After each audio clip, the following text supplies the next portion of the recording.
ও ভোলা ভাই, আজ রাতটা কেমন যেন থমথমে লাগছে রে ভাই। বাতাসটাও কেমন যেন ঠান্ডা। চল না একটু জোরে হাঁটি।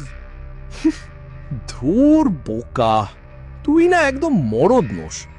আজ নদীতে কত বড় রুই মাছটা ধরা পড়লো দেখলি? বাজারে দিলে যা দাম পাওয়া যাবে না। এই রাতে চোর ডাকাত ছাড়া কেউ বেরোবে না। আর আমার হাতে এই দেখ মোটা লাঠি আছে। আরে ভাই, আমি চোর ডাকাতের ভয় পাচ্ছি না। তুই কি শুনুনি, এই শেওড়াতলার রাস্তায় নাকি একটা মাছ খেকো পেতনি ঘুরে বেড়ায়, যে এই রাস্তা দিয়ে মাছ নিয়ে যায় তার ঘাড় মোটকে মাছ কেড়ে নেয়। যত সব গাঁজাখুরি গল্প। ভূত আবার মাছ খায় নাকি? ভূত খাবে মানুষ, মাছ খেতে যাবে কেন? তুই চুপচাপ হাঁটতো।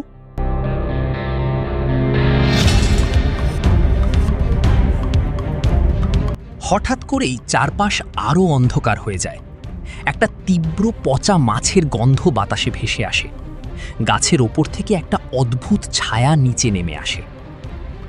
ওরে বাবারে, কিসের যেন একটা পচা গন্ধ। মনে হচ্ছে 10 দিনের মরা মাছের গন্ধ। ভোলা ভাই, আমার হাত পা কাঁপছে রে। গন্ধটা তো আমিও পাচ্ছি, কিন্তু এত রাতে এখানে? তাদের ঠিক সামনে রাস্তা আটকে দাঁড়ালো এক ভয়ানক মূর্তি। লম্বা চুল, চোখ দুটো আগুনের মতো জ্বলছে, হাত দুটো লম্বা এবং নখগুলো তলোয়ারের মতো ধারালো। মুখ থেকে লালা ঝরছে। মাছ, তাজা মাছের গন্ধ দে। তোদের ঝুড়ির সব মাছ আমাকে দিয়ে দে, নইলে তোদের কাঁচা চিবিয়ে খাবো। ওরে মায়েরে, ভূত! মাছ খেকো ভূত চলে এসেছে। ভোলা ভাই, মাছ দিয়ে দে। ওরে বাবা, মাছ দিয়ে দে। কে তুই? সামনে থেকে সর, আমি লাঠি দিয়ে এক বাড়ি মারবো কিন্তু। কি? আমাকে ভয় দেখাস? এই নে তোর লাঠি। ভূতটি এক ফুৎকারে ভোলার হাতের লাঠিটা কেড়ে নিয়ে দুমড়ে মুচড়ে ভেঙে ফেলল। তারপর ভোলার দিকে হাত বাড়ালো। ওরে বাবারে, বাঁচাও! এই নাও পেতনি দিদি, সব মাছ তোমার, আমাদের ছেড়ে দাও।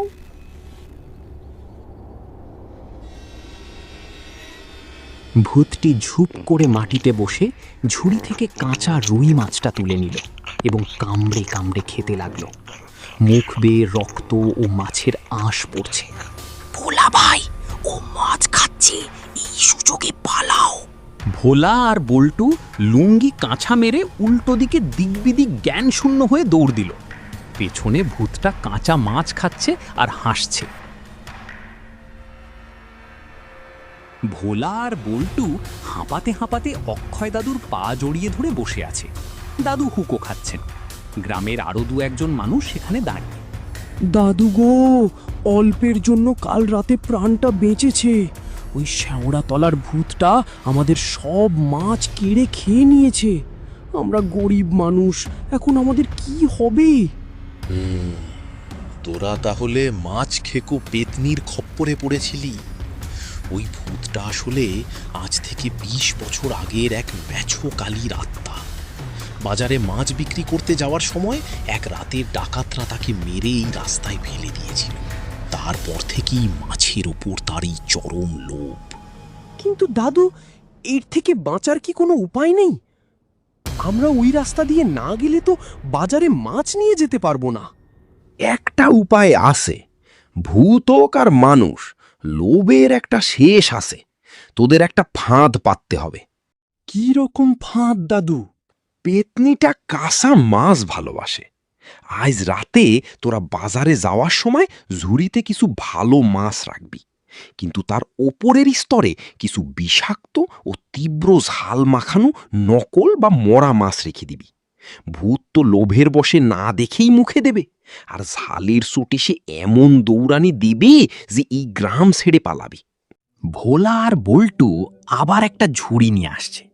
তবে এবার তাদের মুখে ভয়ের চেয়ে একটু চালাকির হাসি। ঝুড়ির ওপর বড় বড় পুঁটি আর ট্যাংরা মাছ সাজানো, যেগুলোতে প্রচুর লঙ্কার গুঁড়ো এবং এক বিশেষ জড়িবুটি যা পেট খারাপ করে মাখানো আছে। ভোলা ভাই, হবে তো। লঙ্কা কিন্তু একদম আসল বোম্বাই মরিচের গুঁড়ো দিয়েছি। চুপ কর, ও আসছে। ভূতটা আবার গাছ থেকে লাফিয়ে তাদের সামনে এসে দাঁড়ালো।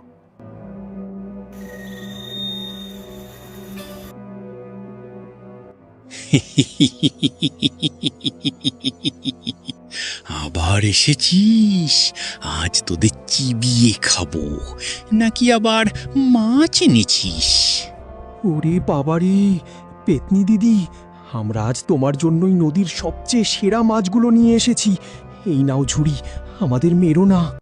ভোলা মাছের জুড়িটি সুরে মারার সাথে সাথে ভূতটি সাথে সাথে মাছের উপর হামড়ে পড়ে। ভূতটা এক থাবায় এক গাদা ঝাল মাখানো মাছ মুখে পুরে দিল এবং গপ গপ করে গিলতে লাগলো।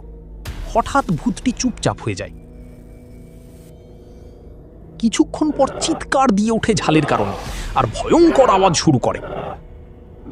ওরে বাবারে, এ কি, আমার মুখ পুড়ে গেল। ওরে বাবারে, পেটে আগুন লেগে গেল।